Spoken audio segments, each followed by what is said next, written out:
Well, good afternoon, everybody. Welcome back. Thank goodness it'll be day 40 before we know it. Just want to wish everybody a happy new year. Want to thank Georgia DOT, GEMA, State Patrol, our line crews, first responders, and everybody else who responded to the storm. We appreciate them and certainly appreciate the members of the General Assembly for supporting what they do every day out there in this dangerous world. Also honored to have the greatest First Lady in the country, Marty Kemp, with us, and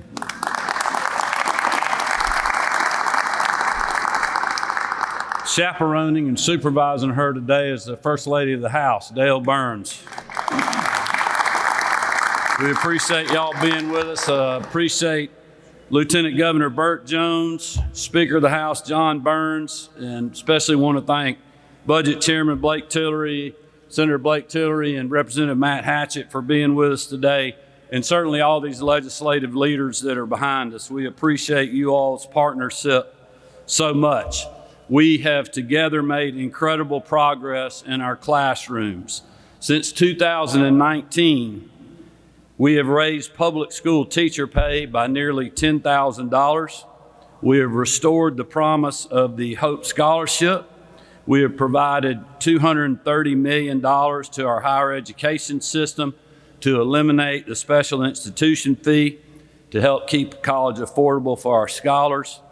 We've invested roughly $20 million to help our paraprofessionals take that next step in their career to become a teacher. We have increased the number of counselors in our schools. And with this year's budget, we have fully funded our schools now for 5 years in a row. All told, we have committed an additional $3.7 billion in ongoing funding just since I took office in K-12 education. That's more than any other governor in any other General Assembly in state history.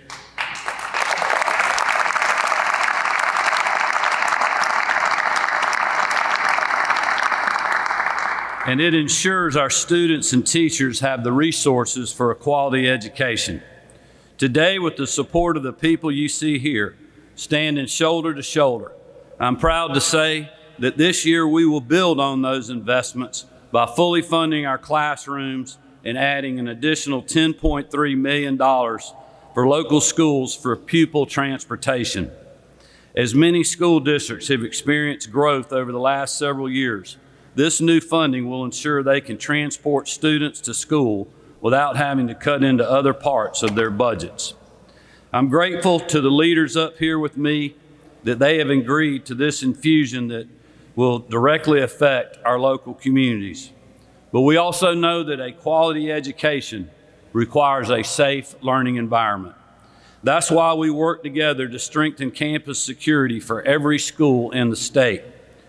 Just since I took office, we have provided more than $185 million in one-time school security grants, which equal to roughly $80,000 per school. And after the conversations with school superintendents and leaders across the state this past session, we took a strong step to make these school security grants a permanent part of the budget. Every year, each school will receive over $47,000 to spend on security-related infrastructure or staffing. As all of us remember, the horrific tragedy last year put these investments to test. And had those supports for school security not been made, that fateful day in October could have been even more tragic. With that in mind, I am proposing an additional $50 million in one-time school security grants, which will bring the total grant amount for the current fiscal year to over $86,000 per school for a total of $158 million statewide this year that we will spend on school security.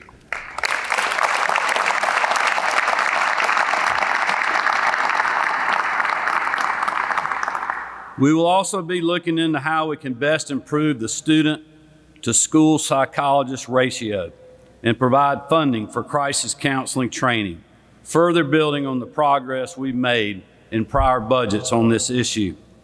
All of these investments were planned with the goal of making our schools even safer. strengthening mental health support for our students, teachers, and faculty, and developing the best and brightest minds right here in Georgia. Again, I want to thank the men and women you see here with us for their support across multiple years now for these measures. As we have said before, I know we can and will deliver on these measures for our students and hardworking Georgia families. With that, I'll turn it over to one of our key partners, our Lieutenant Governor, Burt Jones.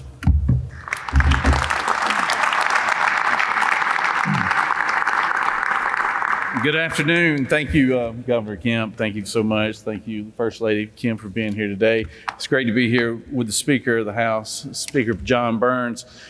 You can't say much more than what the governor just said. 2 years ago, we started talking about our school systems being a very vulnerable place for our kids being educated, and where we needed to beef up in security and things of that, and invest more in our school systems.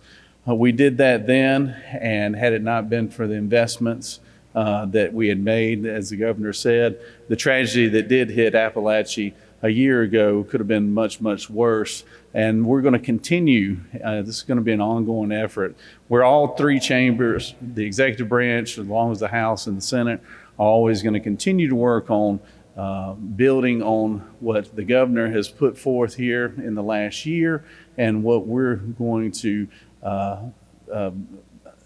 certify in both the House and the Senate this upcoming year. I want to talk about another measure that we're going to be pushing in the Senate. We did it last year with Alyssa's Law, that is a mandate on school door security measures that we passed out of the Senate last year. It came up short last year in the House, but I do feel like that after having a year of educating our friends over in the House, as well as the Speaker, on that measure, that it will be successful this upcoming year. So I don't want to take any more of the Speaker's time here, but I will just say that I want to thank Governor Kemp and his leadership, as well as Speaker Burns and the working coalition that we've had as a group in trying to make sure that our kids are safe and our kids have a very secure place to go to school and live and learn every day. So thank you, Governor Kemp, again. Thank you, members of the House and Senate, and Speaker Burns.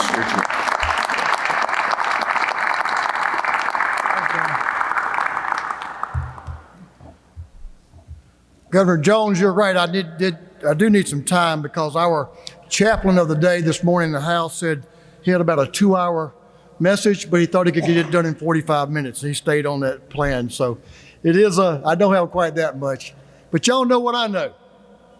It's always a great day to be a Georgian, and today is as well. You know, it's also great to be back here under this bright and shiny gold dome, Governor. Thanks for sharing that gold with us and making sure it's beautiful again.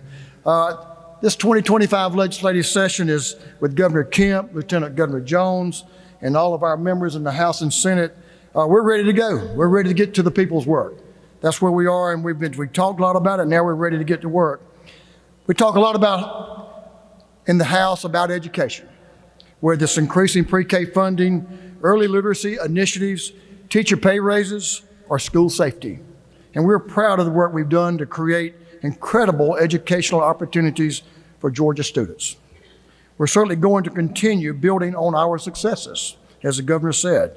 But this year, following those devastating tragedies we witnessed at Appalachia High School, I made it clear to the House that we would leave no stone unturned when it comes to ensuring that our students can learn in a safe and secure environment. First, I am proud to fully support Governor Kemp working with Lieutenant Governors to provide an additional $50 million in the amended fiscal year 2025 budget for one-time school safety grants. This funding, combined with our prior investments in school safety, will make a significant improvement and a significant investment in every public school in our state for school safety upgrades, improvements, infrastructure, and personnel. Whether a school needs additional security cameras, buildings, safety infrastructure, alert systems, or resource officers, these grants will provide the flexibility and discretion needed to fit the unique needs of every school in every corner of our state.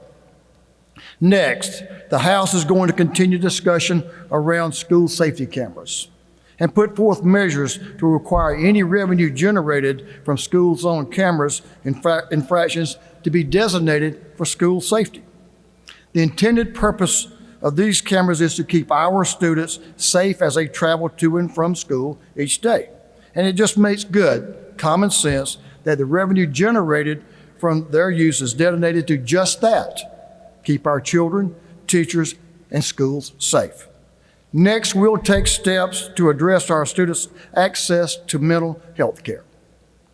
We know that mental health care continues to be a growing concern among our young people.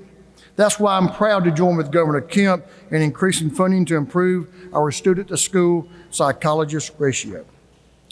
There's no question, y'all, that the pressures of adolescence are becoming increasingly difficult for our children. And ensuring that they have access to mental health resources and care is critical to their safety and well-being. Finally, we know there was a significant breakdown in communication between school districts, law enforcement agencies, and other agencies leading up to the tragedy at Appalachia High School. The House will take action to require our schools' participation in a statewide information sharing and gathering network to assessment model.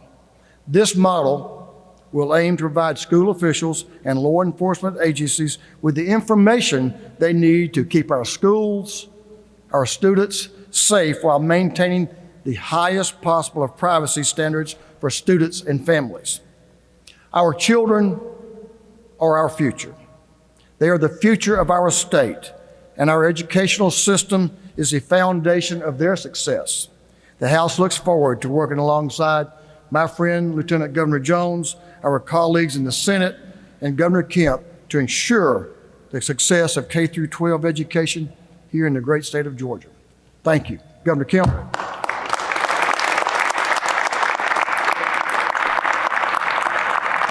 Well, thank you, Speaker Burns, Lieutenant Governor Jones. With that, we'll open it up for questions, and I know both these guys moved way off to the side, but they're willing to answer your questions, as am I.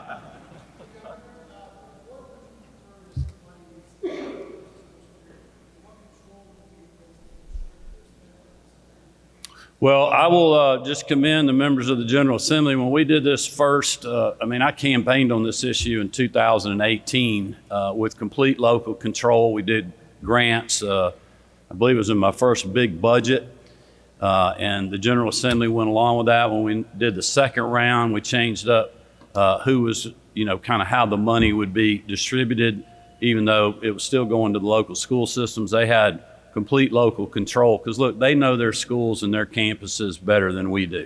For myself, I don't want to speak for the legislators here, but I think the local school boards, the superintendents, working with their local law enforcement, they know what their individual campuses need. What I have heard is that we still have a few systems out there that maybe haven't been able to put a certain kind of security system that would help their campus. Others had been using the money for personnel. So in talking with the legislative leadership, we kind of felt like, let's do one more round of one-time funding, so there will be no excuse for any system in the state to have, what they need.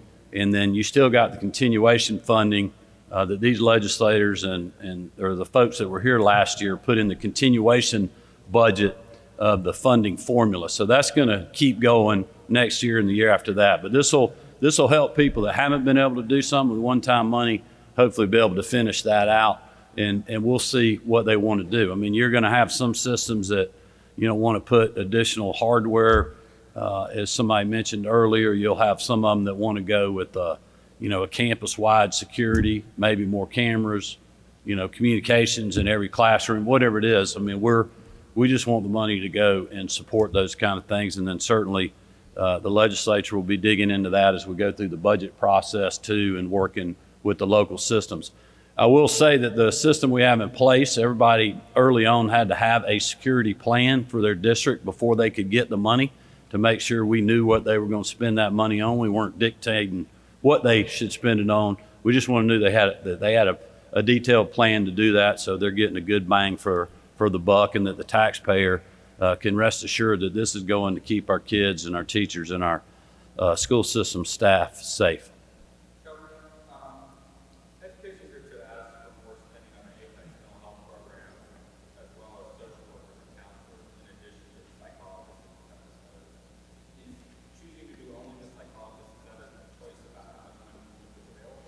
Well, I would just say this from the APEX program, I also campaigned on that, funded that. My first budget, that money's still in there.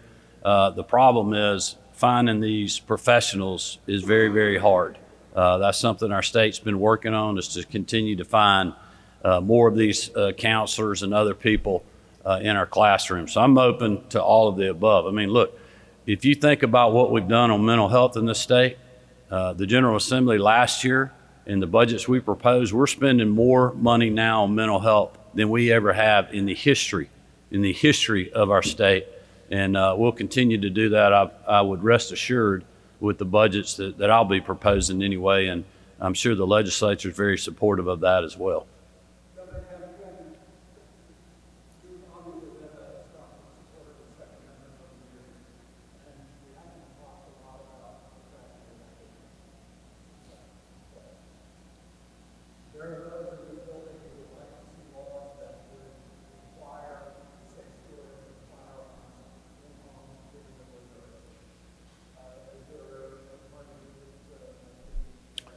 Well, listen, we'll work with the General Assembly on any issues that they have. I mean, look, nobody's come to me pre-session and talked about those kind of issues, but we stand ready to work with people. But our main issue right here is making sure that we're helping our schools with this additional funding of $50 million added to what we have in the base budget last year, can keep their schools safe. And I think we saw how well the system that Appalachia had worked, even though that was a tragic day. It could have been more tragic.